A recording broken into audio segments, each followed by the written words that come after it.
We're still here at the Hybrid Fitness Stadium after Merstham got off to the perfect start this season. 2-1 winners against Beckenham Town. It wasn't always easy, but they got the job done. And I've been joined by the gaffer, Jamie Decruz. Jamie, nice to see you after the summer off, obviously. But how are you feeling after that one today, firstly?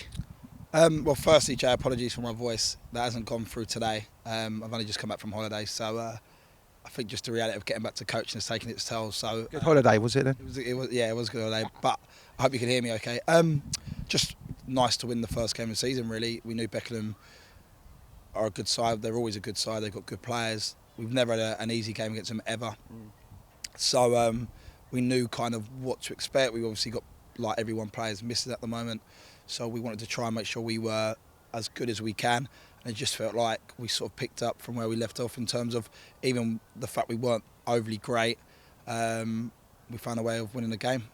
What did you think when the fixtures came out and Beckenham were the first game? Obviously, they ran us so close going into the playoff positions last season. Were you happy with that, or were you kind of like, oh God, could we go somewhere else? Yeah, I don't really look at it, to be fair. Like, I kind of think that we've got to play one twice, so whatever order it comes in. I guess the irony more falls on the fact that my first game at Merstham was against Beckenham, and the fact that we picked them against the playoffs last year. So yeah, there was a little bit of irony to it, but the start we've been given is fairly tough, but they're all tough games, and the first month of the season's about building momentum and trying to navigate through injuries, how what we've done over the summer, how we adapt to hopefully becoming a better team, etc. So yeah, I think overall, mate, we won the game, and I'm definitely going to feel a lot better than how Beckenham feel, because ultimately, we picked up 3 points in the opening day, and that's what you don't want to lose on the first day. What's your overall thoughts on the game? It was very competitive for an opening day season, I thought. There was tackles flying in. Everyone was really up for it.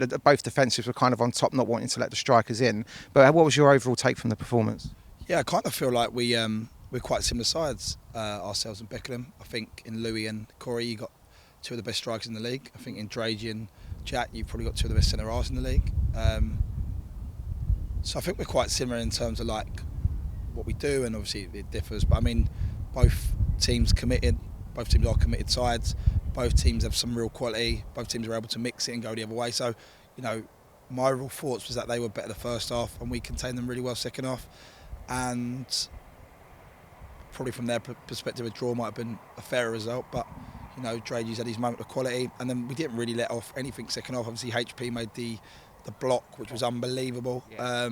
But then, we've had AJ's chance where he tried to dink out the keeper. You've had Finn where he's gone through one-on-one. So I think overall, yeah, we're pleased just to win the game. Yeah, absolutely. It was two quality finishes, actually. So, isn't it? Finley's in the first half, and then Dragey's put the free kick in as well. So just those little differences, even at this stage of the season, have made a great difference. Yeah, Charlie's header into Finn was a joke as well, and we've worked a lot on our fullbacks sort of crossing the ball. So, even though it wasn't the best cross from Murphs, he's put into a good area, and Greenwood's done what Greenwood does, bits of magic, and the finish is great. And to be fair, 5 minutes after, we then go through again when Corey's unselfishly squared it to Finn, which I think is the right decision. I think forwards want to go, want to score, want to go alone, but actually Finn's left-footed, and it was a great set, and great block from their lad, fantastic block, great defending, to be fair, in that moment and the HP moment. So, but yeah, overall I think the goals we scored were very, very good, but we know what Dragey can do with his free kicks anyway. But a great free kick. Has he set himself 10 for the target for the season this season? 20 this year. 20 Dragey. All right. So he's off to 20. Nah, not really. But I think, to be fair, he's such an asset in terms of like free kicks, attacking corners. Like, he's got those moments of quality. So yeah, it's part of being a good player, and he's definitely that. He can't refute that either, because he won't come on Merstham TV and have a chat. So it's 20 goals this season or bust.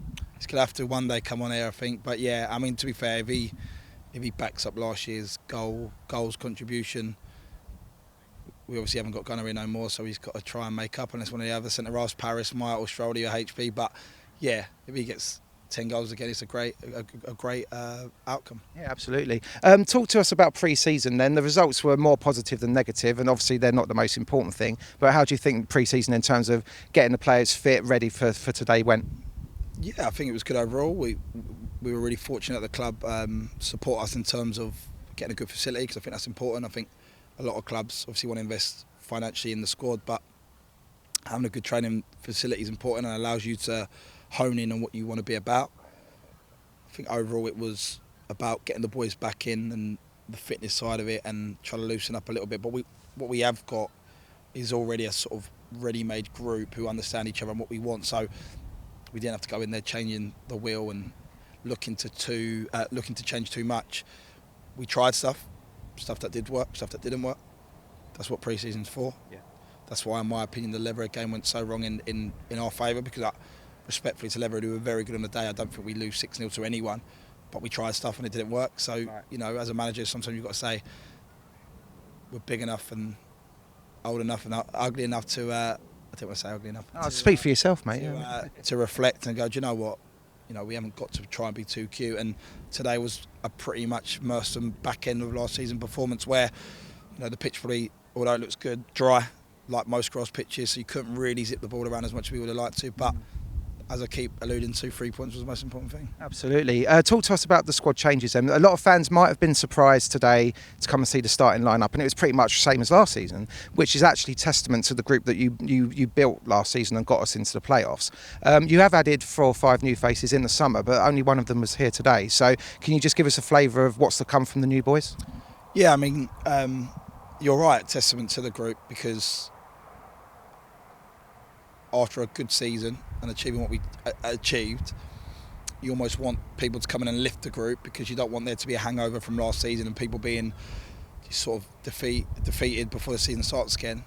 This group's not capable of doing that in terms of being down and defeated. They're always finding a way, and that's why we've remained loyal and kept the majority of them. But the 4 players we've come in will massively improve us. It's just that time of the season, Magic's on holiday.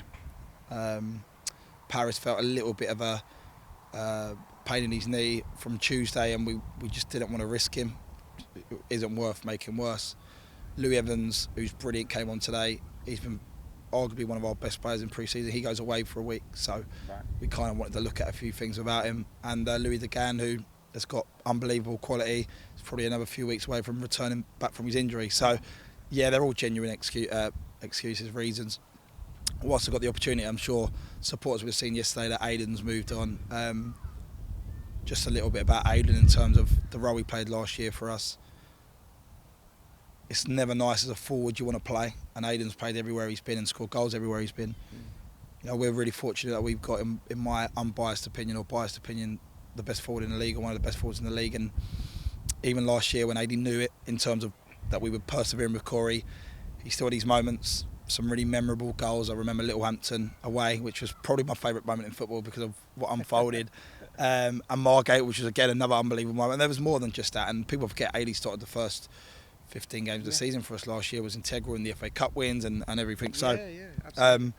I haven't messaged really Aidan properly, and it was quite a short, brief message from him to me. But I think it's quite important that we make it clear that we are really grateful for Aidan's contribution as a lad and as a character. He was phenomenal, and despite probably him knowing his fate a lot earlier, he just continued to try and get his head down. So any club who gets Aidan next will be lucky to have him. Absolutely concur on that. Yeah, he was a great lad last season, and his limited opportunities after Christmas, he didn't complain. He was still there when we needed him, and he popped up with a couple of vital goals. That's just football. Sometimes it isn't personal. There's no coincidence. Corey wasn't really doing it in the early stages, and Aidan was. So it wasn't like we were, playing Aidan for the sake of it. Aidan was scoring. And Aidan was playing really, really well. He was top goal scorer for ages. And you look at Christmas after, and Corey scored 20 goals in those 3 months. So everything's relevant in football. And I think, we try and look at stuff as open as we can. We're very transparent, and we try and make the best decisions for the team. But, it's never nice. And I'm quite loyal as a person, and I'm loyal to the boys who I think give me everything. And Aidan was certainly one of those. So, sad to see anyone move on from a great group, because they are a great group, and every single player is loved for their own different reasons. There's no one who shies away from it. Everyone's part of it together. You've had great conversations with everyone in our squad. But that's football, and we wish Aidan all the best moving forward. Do you find that one of the hardest parts of management, the sort of the player management, when you like someone who's also talented, but you've got so many people? It's for me as a young manager, the hardest thing, because I'm not soft, as in I'm not scared to make decisions. I never have been.